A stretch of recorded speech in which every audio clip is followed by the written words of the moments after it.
Hello dear students, welcome to Kataria pharmacy. So students, कैसे हैं आप सब? आई होप सभी ठीक होंगे, सभी की स्टडी अच्छी चल रही होगी। तो बच्चों, हम स्टडी कर रहे थे हमारी बी फार्मा एग्जाम बूस्टर जो सीरीज है उसका।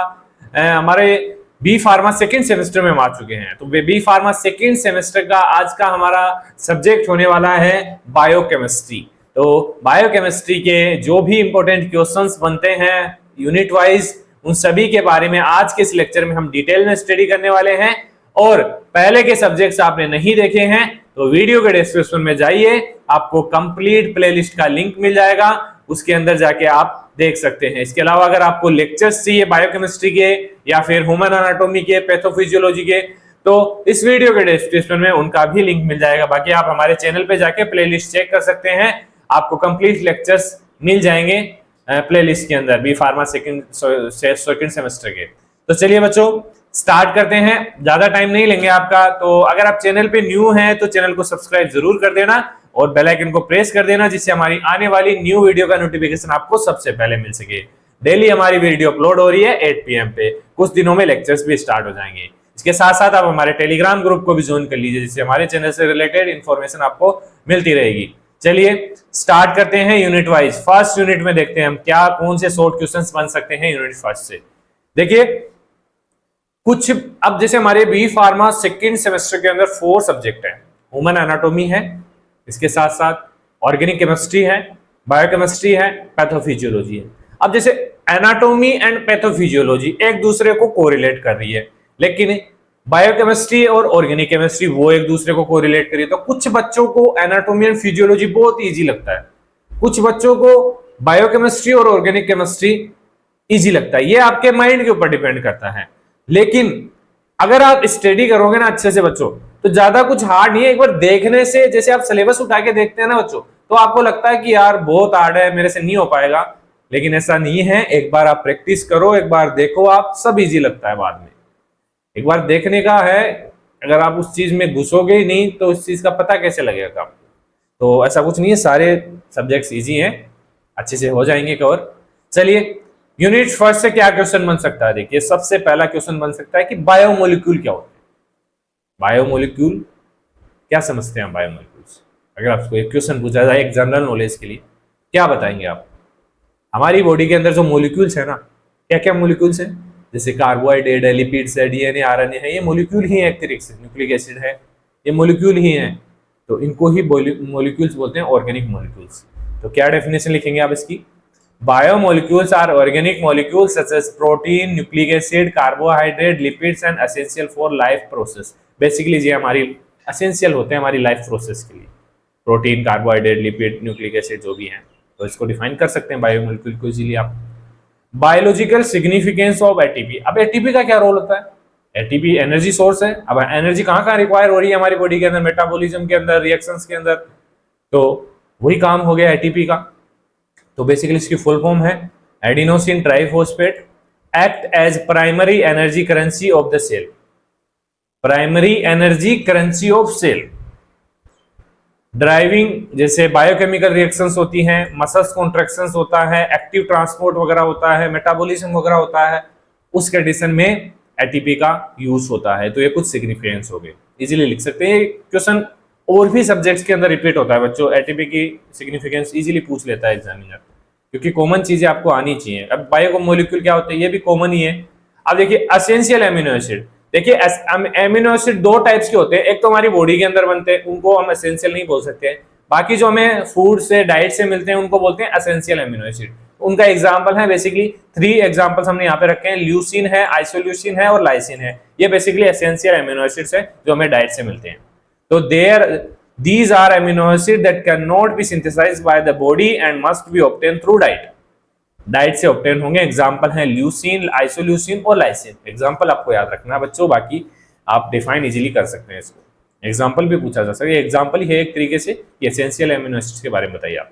बायो एनर्जेटिक्स और इन बायोकेमिकल रिएक्शन। देखिए बायो जो एनर्जेटिक्स है ना, उसमें क्या है, किसी चीज की स्टडी कर रहे हैं हम, जैसे जो बायोकेमिकल रिएक्शंस हो रही है ना, उनकी स्टडी कर रहे हैं। मेटाबॉलिज्म प्रोसेस हो रही है, सेलुलर जैसे रेस्पायरेशन की प्रोसेस हो रही है, इन चीज की स्टडी कर रहे हैं हम, तो उसको हम बोलेंगे बायो एनर्जेटिक्स। तो इसकी डेफिनेशन कैसे लिखेंगे? Bioenergetics refer to the study of energy flow and transformation in biological system. मतलब जो एनर्जी ट्रांसफॉर्मेशन हो रहा है, एनर्जी फ्लो हो रहा है, उसकी स्टडी हम करते हैं ना, उसको बायो एनर्जेटिक्स बोलते हैं। जैसे असेंशियल फॉर प्रोसेस जैसे मेटाबॉलिज्म है, सेलुलर रेस्पायरेशन है, तो इसे इसको डिफाइन कर सकते हैं। कुछ क्वेश्चन है short question in unit first से। अब बात करते हैं हम लॉन्ग क्वेश्चन क्या बन सकते हैं। बच्चों आप इस लेक्चर को देख रहे हो, मैं फिर बता रहा हूं, इस चीज से एक ही बेनिफिट आपको मिलने वाला है, ये लास्ट टाइम में आपको बेनिफिट करेगा, एग्जाम के लास्ट टाइम में। अगर आपने स्टडी कर लिया है उसके बाद इस लेक्चर को देख रहे हैं ना, तो आपका कंप्लीट जो सिलेबस है ना, इस एक वीडियो के अंदर रिवाइज हो रहा, एक सब्जेक्ट एक वीडियो के अंदर रिवाइज हो रहा है। अगर इस चीज को आप एग्जाम टाइम में देखते हैं ना, तो आपको काफी मदद मिलने वाली। एग्जाम से आधे घंटे पहले इस लेक्चर को देख लेना, आपके मतलब मेरे को नहीं लगता आप पेपर में से कोई क्वेश्चन भूल जाओगे या कोई क्वेश्चन आपको रिमेंबर नहीं होगा, सारे क्वेश्चन रिवाइज हो जाएंगे बच्चों। तो ये इतनी हेल्प करने वाला है आपकी, अपने दोस्तों तक शेयर जरूर करना इसको। लॉन्ग क्वेश्चन क्या बन सकता है यूनिट फर्स्ट से? Amino acids primary structure of protein. Amino acids क्या होते हैं, क्लासिफाई कीजिए। Classification of amino acid, primary structure of protein. Basically देखिए प्रोटीन किससे मिलके बने होते हैं? एमिनो एसिड मतलब डिफरेंट डिफरेंट एमिनो एसिड मिलके क्या बनाते हैं? प्रोटीन। तो बेसिकली क्लासिफिकेशन आपको लिखना है based on polarity, polar, non polar, essential and functional group, इनके अकॉर्डिंग एमिनो एसिड्स को क्लासिफाई किया गया है।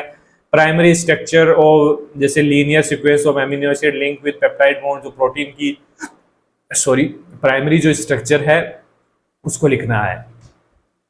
कॉन्सेप्ट ऑफ फ्री एनर्जी, ये 5 मार्क्स में बन सकता है, ज्यादा लॉन्ग नहीं जाने वाला है question. Concept of free energy, जो गिव्स फ्री एनर्जी है, उसका जो कॉन्सेप्ट है वो आपको 5 मार्क्स में पूछा जा सकता है बच्चों, इंपॉर्टेंट है। इसमें क्या होता है? Gives free energy which determine the spontaneously और बायोकेमिकल रिएक्शन, मतलब बायोकेमिकल रिएक्शन एक प्रॉपर वे में चल रही है नहीं, उसमें एनर्जी की रिक्वायरमेंट है या नहीं, तो वो चीज चेक की जाती है गिव्स फ्री एनर्जी के अंदर। तो इसके अंदर क्या होता है, अगर gives free energy delta G अगर नेगेटिव है तो क्या होगा?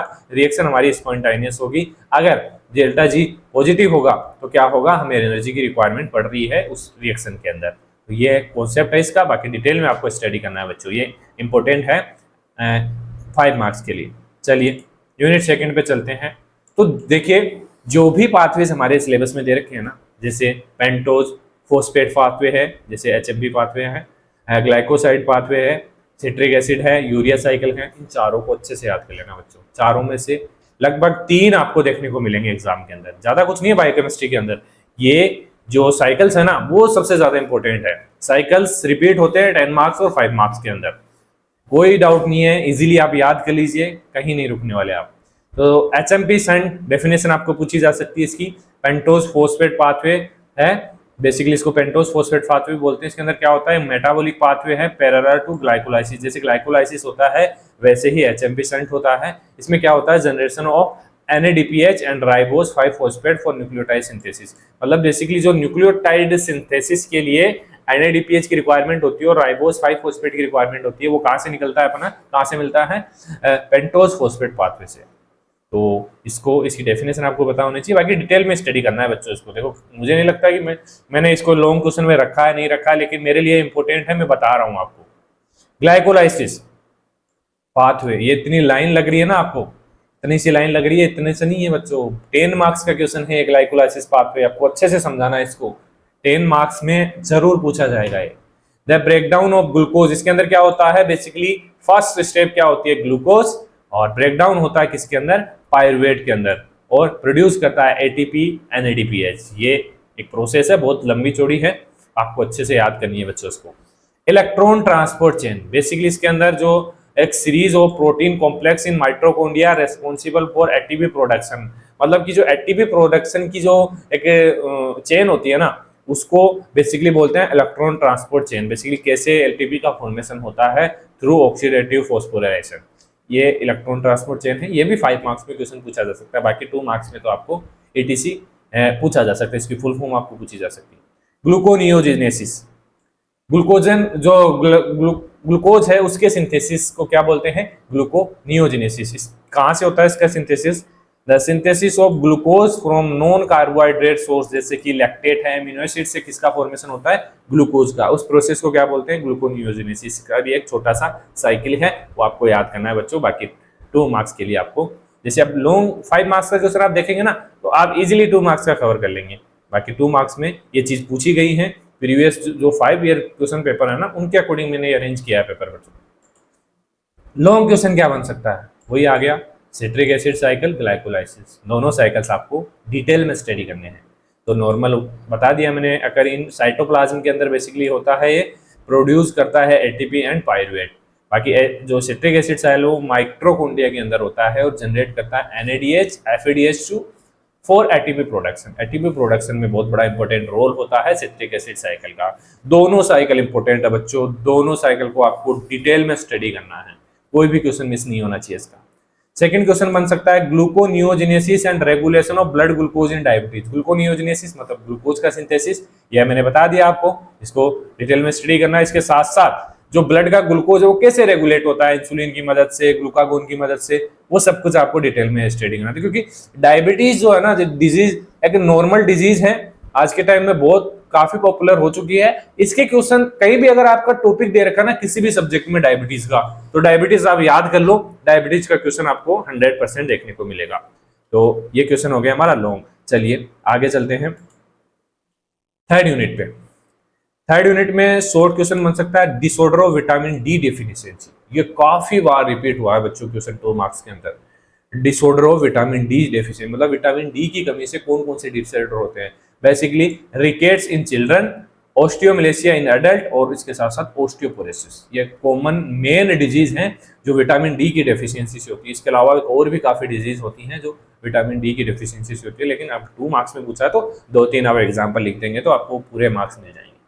हाइपर बिलिरुबिनेमिया मतलब लीवर के अंदर, मतलब ब्लड के अंदर जो बिलिरुबिन है उसका लेवल बढ़ जाता है, वो किसी कारण हो सकता है, जैसे जोंडिस के कारण हो सकता है, लीवर में कोई प्रॉब्लम आ गई उस कारण हो सकता है, तो इस कंडीशन को बोलते हैं हाइपर बिलिरुबिनेमिया। इसकी डेफिनेशन आपको याद करनी है।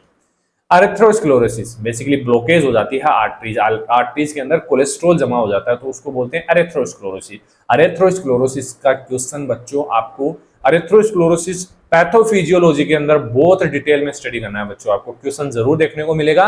बाकी डेफिनेशन आपको यहाँ भी पूछी जा सकती है, वहां भी पूछी जा सकती है पैथोफिजियोलॉजी में। देखिए ये कॉमन सब्जेक्ट है, दोनों सब्जेक्ट आपको स्टडी करनी है ना, टॉपिक्स को ऐसे रिलेट करके स्टडी करो ना, डायबिटीज वहां भी पूछा जाएगा, यहाँ भी पूछा जाएगा आपको, तो दोनों एक साथ आप स्टडी कर सकते हैं। जॉन्डिस, जॉन्डिस भी वहां पे पूछा जाएगा आपको। इसमें बेसिकली येलो हो जाती है, जो स्किन होती है, आईज होती है, नेल्स होते हैं पेशेंट के, वो येलो हो जाते हैं। क्यों हो जाते हैं? क्योंकि बिलिरुबिन का लेवल हाई हो जाता है। हाइपर बिलिरुबिनिया जब होता है तो जॉन्डिस की प्रॉब्लम भी देखने को मिलती है। बेसिकली जो कलर होता है वो बिलिरुबिन के कारण होता है। तो ये कॉमन क्वेश्चन है, शॉर्ट क्वेश्चन है जो यूनिट 3 से पूछे जा सकते हैं आपको। लॉन्ग क्वेश्चन क्या बन सकता है? Urea cycle and it's disorder. 5 marks में भी और 10 मार्क्स में भी, दोनों में पूछा जा सकता है क्वेश्चन। तो बेसिकली यूरिया साइकिल के अंदर क्या होता है, ammonia convert ammonia in urea, urea के अंदर कन्वर्ट होता है अमोनिया, किसके अंदर? लीवर के अंदर। इसका एक प्रॉपर फ्लो चार्ट है जो आपको बनाना है। डिसऑर्डर बेसिकली जैसे हाइपर अमोनियमिया की कंडीशन हो सकती है। कीटोन बॉडीज, ये जैसे हमारी एटीपी काम करती है उस टाइप से काम करती है। Produce in liver during fasting, fasting condition में ये लीवर में प्रोड्यूस होता है। Utilize by brain and muscles as an alternative energy source, alternative energy source के रूप में ब्रेन और जो मसल्स होती हैं उनके द्वारा यूटिलाइज किया जाता है कीटोन बॉडीज को। शॉर्ट क्वेश्चन नहीं है, लॉन्ग क्वेश्चन 5 मार्क्स के लिए क्वेश्चन ये बन सकता है बच्चों। De novo synthesis of palmitic acid, बहुत अच्छा क्वेश्चन है, मतलब सिंथेसिस ऑफ फैटी एसिड। एक तरीके से पल्मेटिक एसिड क्या है? फैटी एसिड है। तो फैटी एसिड के सिंथेसिस में मतलब बेसिकली डी नोवो सिंथेसिस है जिससे फैटी एसिड सिंथेसिस होता है, पाथवे होता है। इस एसिटाइल कोलिन एंजाइम से क्या मिलता है? फैटी एसिड मिलता है, पल्मेटिक एसिड मिलता है। बहुत अच्छा क्वेश्चन है, अच्छे से प्रिपेयर कर लेना 5 मार्क्स के लिए। Synthesis and significance of 5HT, serotonin, जैसे फैटी एसिड का सिंथेसिस हो रहा है वैसे सेरोटोनिन का भी सिंथेसिस होता है, basically drive from tryptophan, tryptophan से सेरोटोनिन का। ये भी अच्छा क्वेश्चन है, बार बार रिपीट हुआ है ये, इसीलिए मैंने इसको यहाँ पे मेंशन किया है। क्या काम है इसका? मूड को रेगुलेट करता है, एपेटाइट को एंड स्लीप को रेगुलेट करने का काम करता है क्या? सेरोटोनिन, जो हमारी बॉडी के अंदर रिलीज होता है। चलिए यूनिट 4 पे चलते हैं। बेसिकली गाउट, गाउट की डेफिनेशन पूछी जाती है, अगर 5 मार्क्स में नहीं पूछ रहे हैं तो गाउट को ऐसे पूछ रहे हैं। तो तो बेसिकली गाउट के अंदर क्या होता है बच्चों, जो यूरिक एसिड है ना उसका लेवल हमारे जॉइंट्स के अंदर बहुत ज्यादा हो जाता है ना, तो उस कंडीशन को बोलते हैं गाउट। यूरिक एसिड सबसे मेन कारण है गाउट का। तो a metabolic disorder caused by excess uric acid leading to joint inflammation, इसके अंदर इंफ्लेमेशन आ जाता है जॉइंट के अंदर। तो डिटेल में भी स्टडी कर सकते हैं, बाकी 2 मार्क्स में आपको पूछा जाएगा। ट्रांसलेशन, ट्रांसक्रिप्शन, इनकी डेफिनेशन आपको पता है, क्योंकि ये चीजें आप बच्चों बी फार्मा फर्स्ट सेमेस्टर से लेके मतलब 11th 12th में भी आपने ये चीजें स्टडी की कि ट्रांसलेशन क्या होता है, ट्रांसक्रिप्शन क्या हो सकता है। देखिए डीएनए से स्टार्ट होती है हमारी 3 प्रोसेस होती है, रेप्लिकेशन, ट्रांसलेशन, ट्रांसक्रिप्शन। तो रेप्लिकेशन के अंदर डीएनए मतलब ब्रेकडाउन वगैरह होता है, इसके बाद ट्रांसलेशन होता है तो उसमें प्रोटीन उसके बाद ट्रांसक्रिप्शन होता है, ट्रांसक्रिप्शन में डीएनए आरएनए में चेंज होता है, जो लास्ट ट्रांसलेशन जो प्रोसेस होती है उसके अंदर आरएनए हमारा प्रोटीन के अंदर कन्वर्ट होता है। तो ये 3 प्रोसेस होती है, तो इजीली इनको डिफाइन कर सकते हैं आप।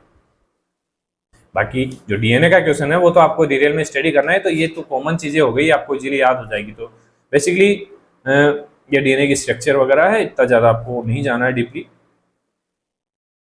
चलिए आगे चलते हैं।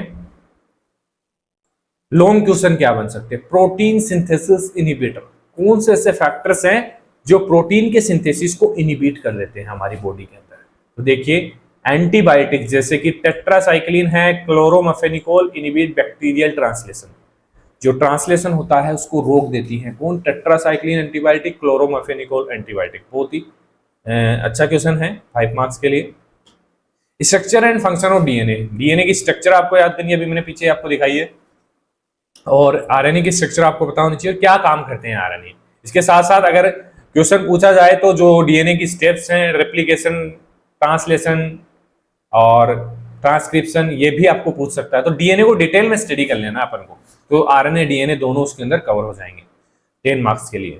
तो डीएनए बेसिकली आप जानते हैं डबल स्टैंडर्ड होता है, store genetic information. RNA single standard होता है, इन्वॉल्व इन प्रोटीन सिंथेसिस। आगे देखिए biosynthesis of purine and pyrimidine nucleotide, ये भी एक पाथवे है बच्चों। कुछ 5 से 4 पाथवेज हो गए हमारे, glycolysis, pentose phosphate pathway, urea cycle, citric acid cycle, tryptophan का जो सिंथेसिस है वो हो गया, और हमारा ये प्यूरिन pyrimidine, मतलब 6 हो गए। 6 पाथवेज आपको याद करनी है, और 6 के 6 आपको पूछे जाएंगे, ये फायदा है, ऐसा नहीं है कि कोई मिस हो जाएगा। तो biosynthesis of purine and pyrimidine basically जो डी नोवो सिंथेसिस होता है ना, उसी के अंदर प्यूरिन pyrimidine का सिंथेसिस होता है। तो एक ही चीज आपको याद करनी पड़ेगी, इसमें amino acid and ribose 5 phosphate का फॉर्मेशन होता है, मतलब उनसे बनते हैं हमारे ये purine and pyrimidine nucleotides. Mammalian genome organization, जो मेमेलियन जीनोम है इसका क्या ऑर्गेनाइजेशन, एक सिंपल क्वेश्चन उससे बन सकता है, बाकी इतना इंपॉर्टेंट ये नहीं है। Compose of exons, introns and regulatory sequences. चलिए आगे चलते हैं यूनिट 5। यूनिट 5 से शॉर्ट क्वेश्चंस क्या बन सकते हैं बच्चों। एंजाइम इनहिबिटर्स क्या होते हैं, जो एंजाइम को इनहिबिट कर देते हैं। डिफरेंट टाइप के होते हैं, कम्पिटिटिव, नॉन कम्पिटिटिव, अनकम्पिटिटिव, आपने पढ़े होंगे ये चीजें। तो वही होते हैं एंजाइम इनहिबिटर, मतलब जो एक्टिव साइट है वहां पे आके बाइंड हो जाएंगे, तो हमारी जो ड्रग है उसको बाइंड नहीं होने देंगे। बहुत सिंपल कॉन्सेप्ट है इसका। Molecule that reduce enzyme activity classify as competitive, non competitive, uncompetitive, ये शॉर्ट क्वेश्चन बन सकता है। कोएंजाइम्स क्या होते हैं, जैसे हमारा एंजाइम है उसके लिए एनर्जी रिक्वायरमेंट होती है, जैसे एनएडीए, एफडीए, एटीपी, जो साथ साथ काम करवाती हैं रिएक्शन को, तो उनको बोलते हैं कोएंजाइम। एंड ऑर्गेनिक मॉलिक्यूल्स होते हैं, जैसे NAD+ है, FAD है, that assist enzyme in catalysis, जब कैटालाइसिस की जो प्रोसेस होती है ना उसके अंदर हेल्प करते हैं कोएंजाइम्स। एंजाइम काइनेटिक्स, बेसिकली जो रिएक्शंस होती है ना, रिएक्शन की रेट होती है, क्या होती है, सब कुछ जो स्टडी करते हैं, जैसे काइनेटिक्स बोलते हैं बेसिकली, जो एक माइकलिस मेंसन काइनेटिक इक्वेशन है जिसके थ्रू इसको समझ सकते हैं।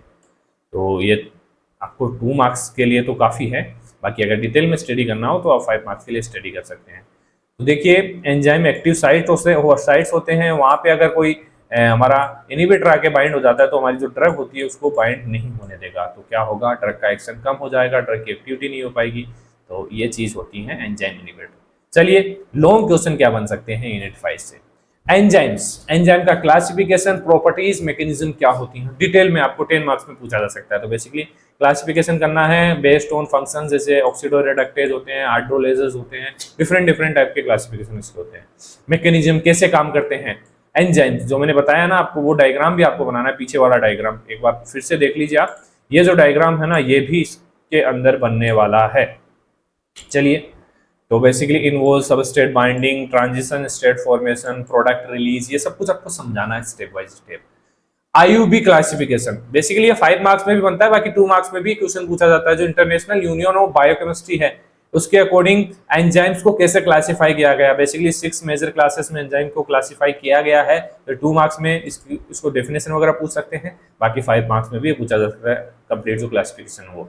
लास्ट क्वेश्चन है रेगुलेशन ऑफ एंजाइम, एंजाइम कैसे रेगुलेट करते हैं। तो बेसिकली इंक्लूड एलोस्टेरिक रेगुलेशन होता है, कोवेलेंट मॉडिफिकेशन होता है और फीडबैक इनहिबिशन होता है। इसको रेगुलेट करना, ये क्वेश्चन ज्यादा इंपॉर्टेंट नहीं है, लेकिन आपको स्टडी करना है क्योंकि प्रीवियस ईयर में बार बार ये पूछा गया है। तो चलिए, ये हमारा बायोकेमिस्ट्री कंप्लीट हो चुका है बच्चों। अब हमारा एक सब्जेक्ट और रहा है बी फार्मा सेकंड सेमेस्टर का, वो है पैथोफिजियोलॉजी, उसको कल कंप्लीट कर देंगे। आसान है ये लेक्चर। आपको अच्छा लगा तो वीडियो को लाइक जरूर करके जाना। सब्सक्राइब तो आप करते नहीं है बिल्कुल भी, क्योंकि मेरे चैनल पे जो आता है ना, मतलब आप सभी का दिखाता है कि कितने बच्चे जो रेगुलर बच्चे हैं हमारे, जो स्टडी कर रहे हैं चैनल के ऊपर, वो कितने लोगों ने सब्सक्राइब कर सका। जैसे 100 में से अगर 100 बच्चे हमारे लेक्चर्स को देख रहे हैं, उसमें से 20 बच्चे ही हमारे चैनल को सब्सक्राइब कर रखे हैं। बच्चों, मैंने सब कुछ आपके लिए फ्री कर रखा है, तो इतना तो कर सकते हैं आपकी चैनल को सब्सक्राइब करें, जिससे मुझे लगेगा कि हाँ, मेरे साथ इतने बच्चे जुड़े हुए हैं और कोई वो नहीं है। तो आप लोगों के लिए मेहनत कर रहे हैं, तो आप लोग हमें सपोर्ट करो, ये आपका फर्ज बनता है। तो बच्चों, चलते हैं, नेक्स्ट लेक्चर में हम मिलने वाले हैं। चलिए, धन्यवाद।